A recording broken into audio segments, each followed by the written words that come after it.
All right. Thank you so much for joining us, ladies and gentlemen. This is another wonderful episode of Illuminatio. I am your host, JP. I am joined today by Tyler Castle.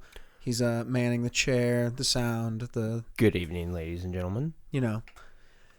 So, we did have some stuff planned for today, but my wonderful co-host had to pull out due to marital prior engagements that they had forgot about when we had talked about this originally. So it is just I and Tyler today with commentary. And I think we're going to try a new segment today that I am aptly just going to call Winging It.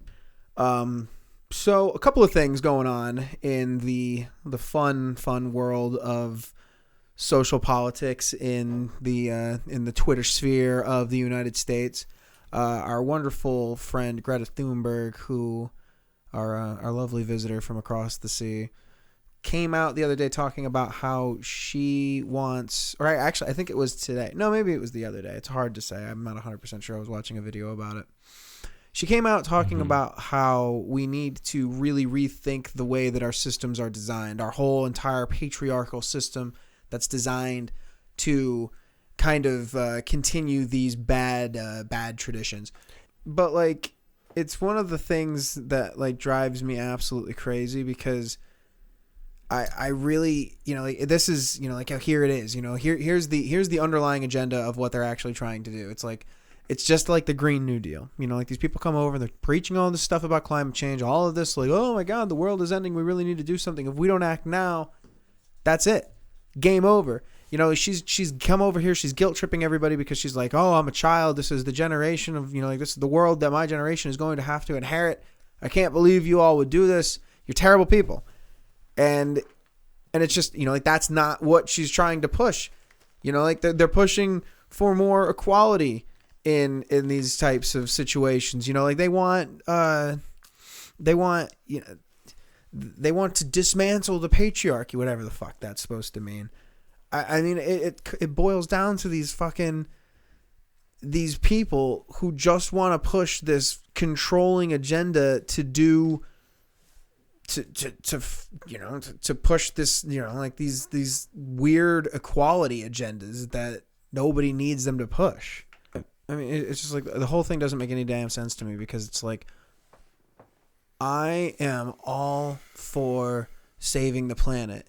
And it's like, all right, cool. We figured out how to do this, awesome new thing that'll let us, we've invented this smaller battery or whatever that lets us do this.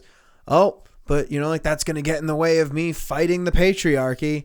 So, I know that it's going to help the planet, but as long as it gets in the way of me fighting the patriarchy, it's not something that we're going to actually push in, like in an actual serious climate change discussion. And I mean, all of it boils down to this too. When you look at it, when you really fucking get in there and look at it, what is this all like? Everybody that's out there pushing some sort of like, oh my God, climate change is the absolute number one thing that we need to be focused on right now. They all have some sort of weird underlying agenda where it's like, oh yeah, like they're also pushing for universal health care. Oh yeah, no, they're also pushing for some sort of universal education. Oh yeah, no, like we're pushing for fucking, housing for the, universal housing for everybody. Like some sort of weird dystopian agenda is also followed by the people who are out there like every day preaching to climate change. Because climate change is the underlying that everybody can get on top of. Because it's like, oh yeah, no, I mean, it makes total sense. Humans are totally destroying the weather or destroying the planet with all of your interference and blah, blah, blah. But, nobody can deny that we're having an impact. That's for sure.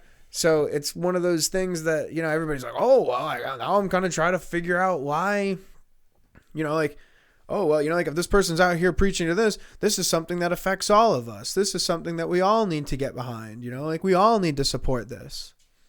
And then once they got the support, once everybody rallies behind them and they say, oh my God, you're 100% right. We really need to do something about this. This is, like that's when they switch the narrative on you where they're just like, oh, like we also have to dismantle the inequality. We also need to fucking close the gender gap. We also need to fucking dismantle the patriarchy. Whatever the fuck that's supposed to mean. Whatever it means. And it's just... it's like like you guys, you're fakers, and it's and this whole like I pull up Greta Thunberg on Google, like I Google her, and like you've got fucking articles that are like, don't underestimate an angry child, fucking what Greta Thunberg can teach us about business travel, Forbes, fucking The Guardian says Greta Thunberg arrives in Lisbon after 3. That's an old fucking one. But, well, no, it's not. She's in Lisbon now after a 3-week voyage from the U.S. She took a yacht. Look at this shit. This fucking chick drives me crazy. The fucking environmental impact that your goddamn yacht trip to fucking Lisbon just had is at least as bad as whatever the fuck you were going on in a goddamn plane. Like, this is the thing that drives me crazy. Like, pardon me, Greta Thunberg, but I really think that you need to check your privilege, young lady. Like, what? Yeah, blaming someone else for climate change. Climate change is, it's something that we all have an impact in. So we've all got to be in together. We either got to, be out or in all together. And until we're one of those things, nobody really stands any right picking or blaming out other people for, how carbon neutral they're not. Yeah, so check this out. Let me send you this link. Greta Thunberg, climate change, not just about environment, but also colonial, racist, patriarchal system of oppression that allows for it to exist. I don't even know what to say to that. I'm so confused. Why?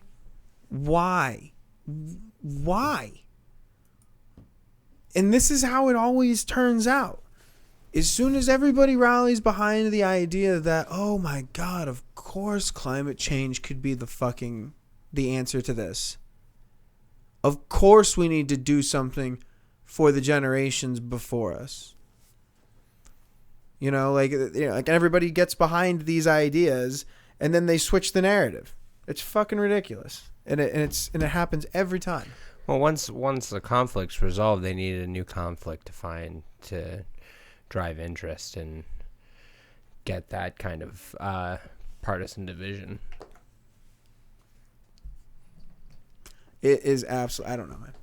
I don't know. Well, in lighter news, Kamala Harris has been officially knocked out of the presidential primary for the Democratic nominee. Thank God. Or whomever. But wait, I had a sound effect for that. Dang it. I don't want to make us go deaf with it. Very well said. It's a great little horn, isn't it? That's very nice. No, yeah. So Kamala Harris is totally out. She sucks. I don't know if anybody actually watched the CNN debates. Probably anybody that's actually listening to this. I wouldn't blame you if you didn't. But Tulsi destroyed her. And if you go to our Twitter page, I actually posted a video of Tulsi just dismantling her at the CNN debates. And I mean, dismantled. She talked about how Kamala Harris, kept people in prison longer than their sentences were to allow because they were cheap labor for the state of California. She blocked evidence from being put forward that would exonerate innocent people who were already jailed because she didn't want to mess up her prosecution record. She prosecuted people to the fullest extent of the law for marijuana crimes and then laughed about it.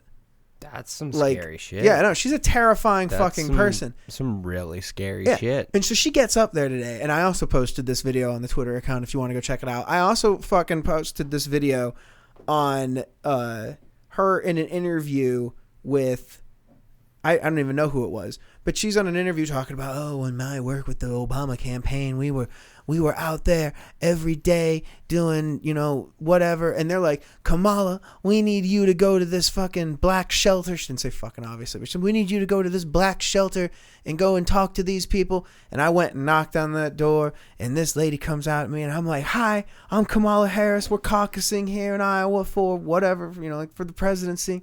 And, can we count on your vote for Barack Obama? And she's like, they ain't gonna let him win. And she's like, the look in her eyes, she didn't believe that we had any hope. And that's why I don't think America is ready for a black woman president, or just she said a woman president of color.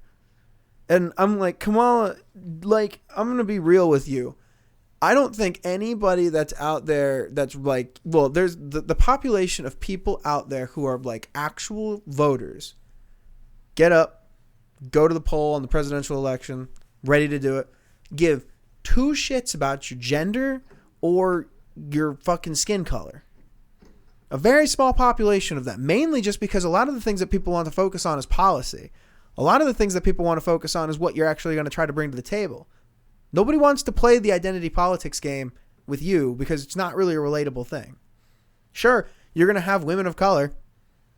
That's awesome. What about all the women of not color? You know, like, I mean, I guess you have their vote because you're a woman, but, you know, like, what if... Of which there are far more. Yeah, no. What about all the non-women of non-color? You know, like, what about all the white cisgender males? You know, like, do you not... You know, I mean, it's this whole thing when you throw your whole being into the idea that, you know, like, I am a strong woman of color, then that's who, you know, like, that's who you're pandering to. You're pandering to other women of color, strong women of color even. Why can't, you know, like, you go off of your prosecution merits? You know, like, I know that you try to, like, play it up, but, you know, like, you're always constantly diving into this ridiculous deep pool of identity politics. And it's just, it's the reason that your campaign is tanking. Because when your actual merits got called out, when the things that you've actually done in office, in your elected role, got called out for being bullshit, you had no response. You had no way out of it. You had nothing to say. You were literally, you were stuck. Because the only thing that you have is playing up to whatever the fuck identity you're gripping to so absolutely desperately. And I mean, it's ridiculous. And thank there's God nothing to that you're out of there. Substance there. Yeah, so Tulsi's up in the polls. I'm pretty sure. I didn't actually get a good look at it, but I've been seeing a lot of campaign ads for her. Everybody's been giving her all the credit for knocking Kamala out of the race, which realistically it is. She was. I honestly thought, like, Charlie and I were talking about it not long ago when this whole thing started with all the Democrats. I was like, Kamala took a pretty far, like, early front lead, and I was like, oh yeah, no, honestly, she's gonna get it. Because Warren has nothing of substance. Biden's losing his fucking mind. Buttigieg is falling apart right now. But at the time, I also thought he had nothing of substance. Booker, nothing of substance. You say Biden's losing his mind like he hasn't been losing it for the past decade. Yeah, but I know that, like, right now, everybody's like hyper focused in on him because he's the Democratic frontrunner. So it's everybody's like super looking at it, you know. Can we just revisit that statement real quick? Joe Biden is the Democratic frontrunner. I've been retweeting a bunch of the things, like his campaign speeches and stuff. Oh my God, guys, you need to check it out. It is dumb. Is like the number one, like, what I can think. It's really dumb. The first word that came to your head was dumb. It's dumb. Like, it's sad, really, but it's dumb, honestly. Joe Biden is old guard Democrat. You know, he is old school 1960s through the 1980s Democrat Party. He is more disconnected with your modern day millennial liberal than anybody else on that stage. I have no idea how he's leading the pack right now. It makes meme points no sense. Absolutely not. It's because I feel, and I have no numbers to prove this, maybe you can look it up, but I feel like a majority of your voting Democrats are people of, like, the baby boomer generation, maybe the generation after them.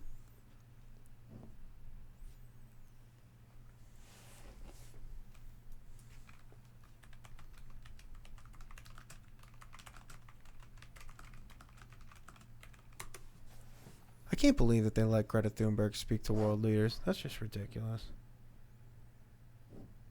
Saw an awesome meme the other day where it was privileged white girl throws school strike until everybody changes the weather for her.